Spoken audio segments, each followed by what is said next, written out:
didn't know that they ate our ancestors. I know that they killed them, but they ate them also.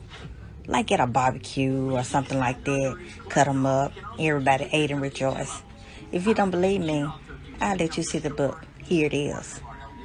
The Delectable Negro. Hello everyone, welcome back.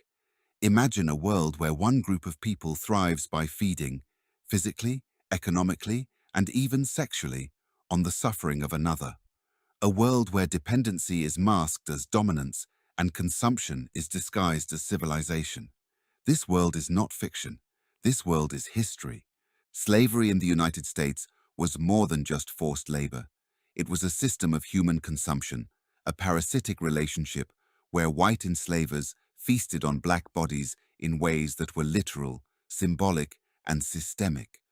But like all parasites, the master class had to hide its true nature. They could not afford to acknowledge their reliance on the very people they enslaved. So they built a lie that black people were the dependent ones, the needy, the subhuman. Historian Orlando Patterson describes slavery as a parasitic institution. The enslaver, he argues, could not maintain his illusion of being civilized while openly feasting on the lives of those he ruled. And so, he camouflaged his parasitism by calling the enslaved the dependent ones. He flipped reality on its head. While he drained every ounce of labor, dignity, and humanity from the people he enslaved, he told the world that it was they who needed him. But this consumption was not just economic. It was not just about labor.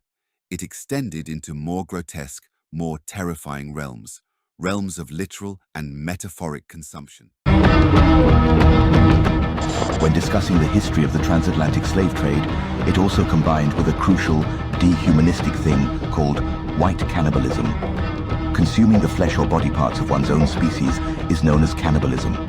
It has been observed in various cultures throughout history, but it should be noted that it is not tied to any specific race or ethnicity. Cannibalism has been practiced in different parts of the world and among diverse groups of people, including some indigenous communities, isolated tribes, and individuals with severe mental disorders. Barcia is a Latin American history professor at the University of Leeds in England. Barcia examined the story of the Portuguese slave trading ship Arrogante, which was captured by British forces off the coast of Cuba with more than 330 African slaves aboard in 1837 after the slave trade and slavery had been abolished by Portugal. After being freed, many former slaves reported that while at sea, the Portuguese sailors had killed an enslaved man, cooked his flesh, and forced the rest of those enslaved on board to eat it. They also accused the sailors of eating the man's heart and liver. Local British authorities investigated, but the sailors were never found guilty. The condition of these ships was inhumane. The African slaves were locked up below the deck in cramped quarters and only had a little opportunity to be out in the sunlight, and they were forced to carry out certain enforced exercises in the form of dancing to ensure that they were healthy and in good posture when they get to Europe. Research published in 1794 estimated that a man inside the deck had just a space of 6 feet by 1 foot 4 inches, and a woman had 5 feet by 1 foot 4 inches. Their major food was horse beans and rice.